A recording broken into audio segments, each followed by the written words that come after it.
खुशामदीद और सुबह खैर जनाब। अब हमारी गपशप और मुलाकात डॉक्टर सदाकत से एक अरसे के बाद जिस टॉपिक पे बात करने जा रहे हैं वो खासा जिस बारे में मैंने सारी बात की थी सुबह, हमने सुना भी है, आजकल ख़बरों में हम सुन भी रहे हैं तकलीफ दे वाक़या जहाँ हमें लग रहा है कि ख़ुदकुशी का रुझान संभव बढ़ता चला जा रहा है। उसकी अगर वजूहात को हम अपने हालात कहें, जो कि बेरोज़गारी है, जो कि गुर्बत है, जो कि अनएम्प्लॉयमेंट है, जो कि बदअमनी है, जो कि बिगड़ते हुए माशी हालात हैं, या फिर आप उसे कोई भी नाम दें, तो अमेरिका जैसे मुल्क में भी ये रुझान बढ़ रहा है जहाँ पर कि इस तरह का कोई मसला बज़ाहिर पाया नहीं जाता। वहाँ पर अगर हम शरह देखें तो तकरीबन 33,000 से ज़ायद खुदकुशी के वाक़यात जो हैं वो इन सालों में रिकॉर्ड किए गए, जिसका मतलब है कि हर 16 मिनट बाद एक खुदकुशी हो रही है, जिसका मतलब है कि 1 लाख में अगर अफराद हो तो उसमें से 11 अफराद जो खुदकुशी कर रहे हैं। वहाँ पर तो बज़ाहिर ये मसले नहीं है। तो फिर इसका मतलब ये है कि इन वजूहात को जानने के लिए हमें इससे बढ़कर थोड़े से जहनी रुझानात, थोड़े से इमोशनल जज्बाती मामलात को डिस्कस करना पड़ेगा और जानना पड़ेगा। और शेर जो मैंने दोबारा सुबह पढ़ा था दोबारा पढ़ूंगी, इससे कि मुझे ये शेर जिसे कहते हैं ना, इससे प्यार हो गया एक तरह से। अगर वो पूछ ले हमसे तुम्हें किस बात का गम है, तो फिर किस बात का गम है अगर वो पूछ ले हमसे। तो बात जो होती है वो बाज़-औक़ात सिर्फ इतनी सी होती है जो बढ़कर कोई भी नाम और रुख इख्तियार कर लेती है। हम इस बारे में कोशिश करेंगे कि बहुत सारे सोल्यूशंस को डिस्कस कर सकें कि इन हालात व वाक़यात को और इस तरह के मामलात को कैसे अवॉइड किया जा सकता है। मेरे साथ हैं डॉक्टर सदाकत, विलिंग वेज के CEO हैं। अस्सलाम वालेकुम। वालेकुम अस्सलाम। कैसे डॉक्टर साहब? Welcome back. Thank you very much. अच्छा जी, मैं जैसे ये कह रही हूँ खुदकुशी एक बढ़ता हुआ रुझान, आपके ख्याल में इसकी ये डिप्रेशन जो बच्चों में है, एक ऐसी उम्र जिसको लाउबाली, खुशियों की, बेफिक्री की उम्र कहा जाता है, ये क्यों इतनी फ़िक्रों की और परेशानियों की नज़र हो गई कि वो अपनी जान लेने के दर पे और वहाँ इतने बड़े कदम उठाने से भी डर नहीं रहे हैं?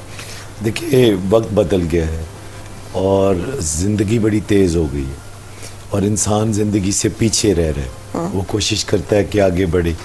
लेकिन आपने एक बात ये भी की कि जैसे पाकिस्तान में बच्चों के ये वाक़यात सामने आ रहे हैं, जो पहले भी होते थे सामने नहीं आते थे, लेकिन ऐसे वाक़यात यूरोप और अमेरिका में भी हो रहे हैं। वहाँ भी इंसानों के साथ बदसलूकी करते हैं, वहाँ भी मारपीट के रुझानात बच्चों के साथ मौजूद हैं और पहले की निस्बत वहाँ और भी ज़्यादा ये वाक़यात सामने आ रहे हैं।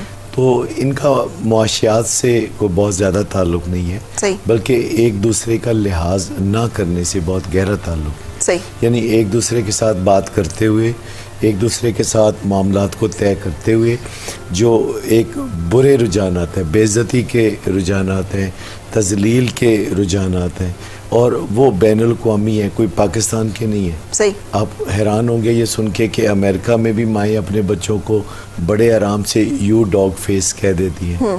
तो ये वहाँ भी बच्चे बुरा मनाते हैं और कुछ बच्चे ऐसी हिस्स रखते हैं कि वो बहुत ज़्यादा बुरा मनाने वाले बच्चे हैं, जो रूठ जाने वाले बच्चे होते हैं, जो खामोश हो जाने वाले बच्चे हैं, जो अपने आप को कमरे में बंद कर लेते हैं और कई तरह से अपने आप को हर्ट करते हैं, खाना पीना छोड़ देते हैं, बात करना छोड़ देते हैं और उसके अलावा अपने जिस्म पे वो निशानात, ब्लेड लगाना, टीन एज में ये रुझानात सारी दुनिया में बहुत ज़्यादा पाए जाते हैं। इसकी एक वजह यह है कि मूड और मिजाज की बीमारियां बड़ी उम्र से छोटी उम्र की तरफ ट्रिकल डाउन कर गई हैं, ग्रेविटेट कर गई हैं, क्योंकि आज से 70-80 साल पहले डिप्रेशन और मूड और मिजाज की बीमारियां बच्चों में नहीं होती थी, नौजवानों में नहीं होती थी, ये बड़ी उम्र के लोगों की बीमारी। तो फिर किस वजह से ये ट्रिकल डाउन कर गई हैं? इस वजह से ट्रिकल डाउन कर गई हैं कि पहले इतनी तेज़ी से खबरें हम एक दूसरे तक नहीं पहुंचाते थे। सही। तो आपके ख्याल में मीडिया जिम्मेदार है? खबरों का जो लोड है, जनरली जो डिमांड्स हैं वो इतनी ज़्यादा नहीं थी, लोग ढीली ढाली ज़िंदगी गुजारते थे। आप मुझे बताइए कि 50-60 साल पहले कितने माँ बाप थे जो अपने बच्चों की तालीम के बारे में कंसर्न थे? बहुत कम थे। लेकिन आज हर एक चाहता है कि उसका बच्चा लाजमन पढ़ लिख जाए, लाजमन बहुत बड़ा आदमी बन जाए, और वो ये नहीं जानते कि तालीम एक जेवर है, ये इंसान को संवारता है, निखारता है। मुझे बताइए, इतने अजीम मकसद के लिए अगर माँ बाप तशद्दुद करें या बेइज्जती करें या बुरा सलूक करें तो इसकी कोई तुक बनती है कि एक मकसद है ज़िंदगी को निखारना, संवारना, और आप उस मामले को इस बुरी तरह से कर रहे हैं। बच्चे को खेल कूद की बिल्कुल इजाज़त नहीं देते, और जो बच्चे खेलते कूदते नहीं हैं उनमें मूड और मिजाज की बीमारियां बहुत होती हैं, क्योंकि खेल कूद से हमारे जिस्म में ऐसे केमिकल पैदा होते हैं जो हमें हंसमुख बनाते हैं। अच्छा, आप जिस्मानी वर्जिश नुमा खेल की बात कर रहे हैं, जहाँ वीडियो पे गेम्स की exertion, बात नहीं कर बिल्कुल। रहा। मैं वालिदैन की वो जो एक इनसिक्योरिटी है कि बच्चों को मुर्गी की तरह अपने परों के नीचे लेके बैठे अच्छा, रहना। लेकिन डॉक्टर साहब अब यहाँ पर हम डिस्कस करें, भले डायरेक्टली बच्चों को नहीं इफेक्ट करे, लेकिन ये जो बाकी हालात हैं वालिदैन के मूड और मिजाज पे तो असरअंदाज हो रहे हैं ना। एक वालिद जिसके ऊपर टैक्सेस का, लोड शेडिंग का, बेरोजगारी की लटकती हुई तलवार का और बढ़ते हुए महंगाई का एक बहुत मुश्किल मामला है एक ऐसे मर्द के लिए जो कुंबे की कफालत कर रहा है। आप उससे कैसे उम्मीद की जा सकती है कि उसका मिजाज खुशगवार रहे, वो अच्छी तरह से बच्चों को हैंडल कर पाएगा, वो अपनी ज़िंदगी की तमाम जिम्मेदारियां जो है निभा पाएगा? वो नहीं कर सकता। उसका मिजाज जो है ट्रिकल डाउन करके बीवी के ऊपर आएगा, वो बदमिजाजी बच्चों के ऊपर निकलेगी। तो ये चेन जो है इसको हम कैसे तोड़ें? ये विशेष साइकिल ब्रेक कैसे हो? बहुत आसानी से हो सकती है। जैसे कि अगर आपने बताया कि माली मुश्किलात हैं वालिदैन को, और इस बारे में वो रिजेंटमेंट शो करते हैं, रंज का मुजाहरा करते हैं, एहतजाज करते हैं, लेकिन कुछ और लोग भी हैं जो इसका सद्देबाब करते हैं, जो गुर्बत का सद्देबाब करते हैं और गुर्बत की जंजीरों को तोड़ने का फैसला करते हैं। और इनमें से कुछ लोग वाकई गुर्बत की जंजीरें तोड़ भी लेते हैं। आपने बहुत से लोग देखे हैं जो पसमानदा ज़िंदगी गुजारते गुजारते अपने हालात को बेहतरी की तरफ ले जाते हैं। ये बैठ के खुद तरसी से मसले हल नहीं होते। जब आपको शौक़ जो हैं पहले से ज़्यादा, मुझे बताएं बिजली की लोड शेडिंग हमारे यहाँ क्यों हो रही है भला? कि अब हम एसी के बगैर नहीं रह सकते, हम इस तरह की तयशात में पड़े हुए हैं। तो फिर बुरी बात नहीं है। लोड शेडिंग इसलिए हो रही है कि हम बिजली बना नहीं रहे हैं। बना भी नहीं, बना तो रहे हैं बिजली। अब अगर देखें तो पहले की निस्बत अभी पिछले 4 साल में भी हमारे यहाँ बिजली के तकरीबन 4,500 मेगावाट, मगर जितनी हमें जरूरत लेकिन ज़रूरत और बढ़ गई है। हाँ जी। तो ज़रूर करें। किसी को भी ये हक हासिल है कि वो अपनी ज़िंदगी में आसानियाँ पैदा करें, लेकिन जिम्मेदारियाँ भी तो कबूल करें। जिम्मेदारियाँ हुकूमत पे डालना, जिम्मेदारियाँ माँ बाप पे डालना या दूसरों पे डालना, ये कोई मुनासिब तरीका तो नहीं है। क्या चेंजेस करें वालिदैन अपने अंदर कि जिसके नतीजे में वो तमाम मामलात ना हो घर में, जिसके वजह से बच्चा दबाव का शिकार होता है? सबसे पहले इस चक्कर में से निकलेगी कि ये किस्मत का मामला है। जब तक इस बुनियादी बात को लोग नहीं समझेंगे कि ये किस्मत का जो मामला है, जो लोग कहते हैं कि बस ये हमारी किस्मत में है, सही, और अगर हमारी किस्मत में है तो फिर हम इसके बारे में कुछ नहीं कर सकते, डॉक्टर साहब फिर कोई और ही कुछ अच्छा, करेगा। जितने मीडिया पे प्रोग्राम चल रहे हैं काले जादू के, जितने प्रोग्राम चल रहे हैं हफ्ता कैसा गुजरेगा तो दिन डैम कैसा गुजरेगा, और या ये कि नग पहनने का असर आप पे क्या होगा, या फिर ये कि ये चीज़ आपके लिए मौजू है या नहीं मौजू है, आपने देखा है?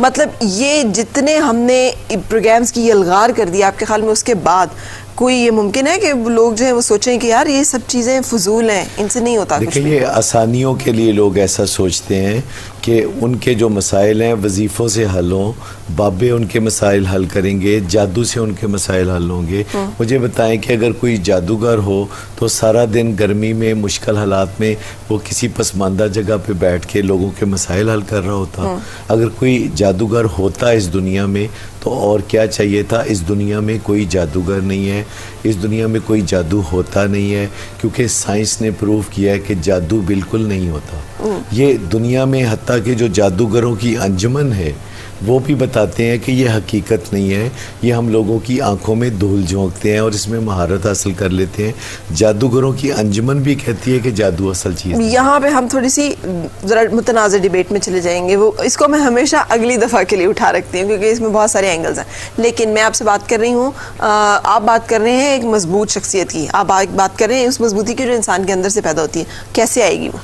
देखिए, सबसे पहले तो उस तकलीफ़ को महसूस करना जो हमें होती है और हमारे बच्चों को होती है। जब हमारे सामने हमारे बच्चों को तकलीफ़ होती है तो हमें अपनी तकलीफ़ से भी ज़्यादा तकलीफ़ महसूस होती है। फिर उस तकलीफ़ का मैसेज समझना, उस तकलीफ़ का मैसेज ये है कि उठो, कुछ करो, कुछ हिम्मत करो, अपने ऊपर ज़िम्मेदारी कबूल करो। जब तक हम महंगाई कहते रहेंगे हम मसले हल नहीं कर सकेंगे। जब हम ये कहेंगे कि मेरी आमदनी कम है तो मसले हल उस दिन से होना शुरू होंगे। और जब हम खुद सताए हुए होंगे तो अपने बच्चों के बारे में भी हमारा रवैया बुरा होगा अगर वो खेलते कूदते हंसते खेलते नजर आएंगे तो हमें बुरे लगेंगे। हम कहेंगे जी बैठ के पढ़ते रहो और ज़्यादा से ज़्यादा नंबर लो। मैंने वालिदैन को इतने क्रेज़ में मुब्तला देखा है कि अगर एक इम्तिहान में 96% नंबर आए हैं बच्चे के और अगले इम्तिहान में 90% आए हैं तो उस बच्चे की कमख्ती आ जाती है, उस बच्चे के साथ बहुत लानत मलामत की जाती है। तो मैं आपको बताऊं कि अगर आप तालीम को कोई बहुत आला चीज़ समझते हैं तो फिर आपको तालीम के लिए आला रवैये भी अपनाने होंगे। बच्चे के साथ लानत मुलामत से कभी कुछ हासिल नहीं होगा, गोल सेटिंग करनी पड़ेगी। बच्चे को आप हुक्म नहीं फरमा सकते आज के बच्चे को कि तुम जाओ जाके बैठ के तो पढ़ो। अच्छा, उस्ताद हुक्म नहीं, ये गोल सेटिंग की बात है। ठीक है, वालिदैन को आपने बताया कि वो बहुत ज़्यादा बच्चों को अपने जो मामलात हैं वो बच्चों के ऊपर मुसल्लत ना करें, कोशिश करें कि अपने जो जज्बाती या जो भी उनकी परेशानी है उनको मैनेज करें और बच्चों के ऊपर निकालने के बजाय उनको मुनासिब अंदाज में हैंडल करें और उनको खामखा पढ़ने की वजह से दबाव का शिकार ना करें। उन्हें जिस्मानी खेल जो है और वर्जिश जो है इस तरह की चीज़ों में उन्हें टाइम दें। पढ़ने के वक्त पे पढ़ना, खेलने के वक्त पे खेलना। लेकिन एक बच्चा जो फुल टाइम स्कूल में जाता है तो हमारे सिस्टम में भी कोई ख़राबी है कि स्कूल से बच्चा होमवर्क लाता है लेकिन जब वो दफ्तर जाता है और घर फाइलें लेके आता है तो बीवी को बुरा लगता है। तो एक 9 to 5 किस्म का जो काम होता है तो बच्चों के लिए भी स्कूल में काफ़ी आवर्स गुजरते हैं और बच्चों को स्कूल में भरपूर तरबियत और तालीम का बंदोबस्त करने के बाद ही घर भेजना चाहिए। और घर आके सबसे पहला काम बच्चों को ये करना चाहिए कि वो खेल कूद करें। अच्छा, यहाँ पर एक बच्चा जो है उसने ये डिस्कस किया है कि जी बोर्डिंग नहीं भेजना चाहिए, हॉस्टल में नहीं डालना चाहिए। ये भी एक सेपरेशन एंजाइटी जो है हम उसे डिनाई नहीं कर सकते कि बड़ा मुश्किल मामला होता है। ये क्यों जहन में आ जाता है कि अगर बच्चों को हमने बड़ा आदमी बनाना है तो ज़रूरी है कि हम उन्हें उस